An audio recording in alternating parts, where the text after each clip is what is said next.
35 days heart challenge day 19ಗೆ ಸ್ವಾಗತ. ಇವತ್ತು period second day. ಎದ್ದ ತಕ್ಷಣ ಫ್ರೆಶ್ ಆಗಿ ಸ್ನಾನ ಮಾಡಿ ಬ್ರೇಕ್ಫಾಸ್ಟ್ ತಿನ್ನೋಕೆ ಹೋದೆ. ಬಿಸಿನೀರು ಮತ್ತು ಸ್ವಲ್ಪ ಇವತ್ತು ಕಡಲೆ ಉಸ್ಲಿ ಕೂಡ ಆ್ಯಡ್ ಮಾಡ್ಕೊಂಡಿದ್ದೆ. ನಿಮಗೆ ಗೊತ್ತು ಪೀರಿಯಡ್ ಟೈಮಲ್ಲಿ ಮೂಡ್ ಸ್ವಿಂಗ್ಸ್ ಅಂತ, ಅದಕ್ಕೆ ಕುಲ್ಫಿ ತಿಂದೆ. ಅದಾದಮೇಲೆ ನಾನೇ ಚಿಕನ್ ಟೋಸ್ಟ್ ಪ್ರಿಪೇರ್ ಮಾಡಿ ನಮ್ಮ ಕಿಯಾ ಬ್ರೀಜುಗೆ ಇಬ್ರಿಗೂ 5 ಪೀಸ್ನ ಇಬ್ರಿಗೂ ಬಿಡ್ಸ್ಕೊಟ್ಟೆ ತಿನ್ನಲಿ ಅಂತ ಹೇಳಿ. ಅದಾದಮೇಲೆ ನಾನು ಊಟ ಹಾಕ್ಕೊಂಡೆ. ನಾನಿವತ್ತು ಗೋಧಿ ದೋಸೆ ಮಾಡ್ಕೊಂಡಿದ್ದೆ ಮತ್ತು ಚಿಕನ್ ಟೋಸ್ಟ್ ಸ್ವಲ್ಪ ಸಾಂಬಾರು ಹಾಕ್ಕೊಂಡು ತಿಂದೆ.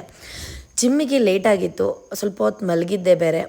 ಎದ್ದು ಇವತ್ತಿನ ಔಟ್ಫಿಟ್ ಈ ಥರ, ಮತ್ತು 2 ಬ್ರೆಡ್ ತಿನ್ಕೊಂಡು ವಾಟರ್ ತೊಗೊಂಡು ಜಿಮ್ಮಿಗೆ ಹೋದೆ.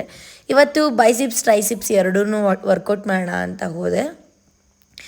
ಹೋದಾಗ ಒಂದು ಸ್ವಲ್ಪ ಮೂಡ್ ಇರಲಿಲ್ಲ, ಬಟ್ ಇಟ್ಸ್ ಓಕೆ, ನಾನು ಸ್ಟ್ರಾಂಗ್ ಅಲ್ವಾ, ಈ ಥರ ಎಲ್ಲ ಟೈಮ್ ವೇಸ್ಟ್ ಮಾಡಬಾರ್ದು ಅಂತ ಹೇಳಿ ನಾನೇ ಮೋಟಿವೇಟ್ ಮಾಡಿಕೊಂಡು ಸ್ಟಾರ್ಟ್ ಮಾಡಿದೆ. ಇದು ನಾನು ಪುಲ್ಲಪ್ ಮಾಡೋಕ್ಕೆ ಟ್ರೈ ಮಾಡ್ತಾಯಿದ್ದೀನಿ, ಸೊ ಅದಕ್ಕೋಸ್ಕರ ಈ ಒಂದು ಕ್ಲಿಪ್ ಹಾಕಿದ್ದು.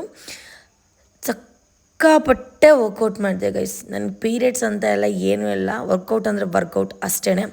ಸೊ ವರ್ಕೌಟ್ ಎಲ್ಲ ಮುಗಿದ್ಮೇಲೆ ಒಂದು ಸ್ವಲ್ಪ ಪೋಸ್ ಕೊಟ್ಟು ಡೈರೆಕ್ಟ್ ಮನೆಗೆ ಬಂದು ಪ್ರೋಟೀನ್ ತೊಗೊಂಡು ಇವತ್ತಿನ ಊಟ ಬಂದುಬಿಟ್ಟು ನಾನೇನು ಮಾಡ್ಕೊಳ್ಳೋಕ್ಕಾಗಿಲ್ಲ. ಅದೇ ಗೋಧಿ ದೋಸೆ ಮತ್ತು ಚಿಕನ್ ಕರಿ, ಚಿಕನ್ ಟೋಸ್ಟ್ ಎಲ್ಲದೂ ಆ್ಯಡ್ ಮಾಡ್ಕೊಂಡಿದ್ದೆ. ಅಪ್ಪು ಸೋಫಾ ಮೇಲೆ ಕುತ್ಕೊಂಡು ನಾಗರಾವ್ ಥರ ಹುಲಿತಾ ಇದ್ದ. ಅವನಿಗೆ ಬೈದು ಇದು ಮಾಡಿದೆ. ಆಮೇಲೆ ಮಲ್ಕೊಬೇಕಾದ್ರೆ ಒಂದು ಸೀತಾಫಲ ತಿಂದೆ. ಇದು ಇವತ್ತಿನ ವ್ಲಾಗ್. ಟಾಟಾ, ಬಾಯ್ ಬಾಯ್.